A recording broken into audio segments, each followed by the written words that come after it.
Welcome back to the show. Let's talk to David Buik, Senior Market Commentator at Panmure Gordon. Morning to you, David. Right, let's talk Greetings. Europe. Theresa May had a good night. Well, she had quite a good night. 326 to 290, a majority of 36. But her problems haven't started. She's going to have every single filibuster in the land and everybody who is determined to subvert the Brexit process was going to have their say. And if anybody thinks, thank goodness for that, we've got it done, no, you haven't, and you're not even close. Because I imagine that every clause in that bill will be turned over, chewed up, spat out, coughed out, whatever you like. And I think the process is going to become extremely silly. I hope, after a few months of this nonsense, that people realise that what a serious amount of damage it's going to do to the economy, rather than have a sensible Brexit exit negotiated. In terms of the EU, a few words about Google and Apple. You said there was Juncker made a statement yesterday, which I thought was amazing and stupid, very protectionist, was that he wants to put in some rules that will prevent overseas predators from taking over European EU companies. Well, that's nonsense. If you're a free marketeer and the right price, as the price is paid, who would want that? And also in the case of Google and Apple, Apple, as we know, is fighting a 12 billion euro tax bill as a result of its business in Ireland, which it refuses to play, and it has the support of the Irish government. And I don't think Apple's going to let this one die.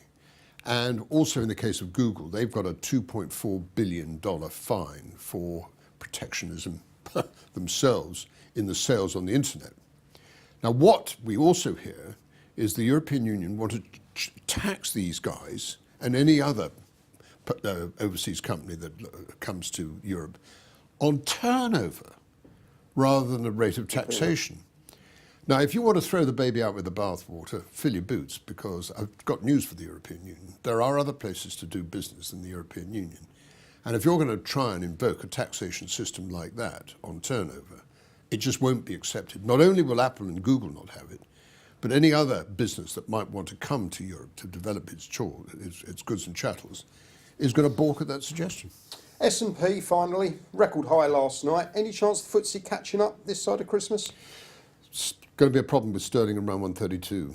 We had inflation figures out at 2.9%. My colleague Simon French believes it's short-lived and they will be down to 2% within a year or 15 months from now. While the pound remains at 132 or so against the dollar, makes our earnings from mining, which have already gone an awfully long way, and from oil stocks, and from banks, and from drug stocks, quite difficult.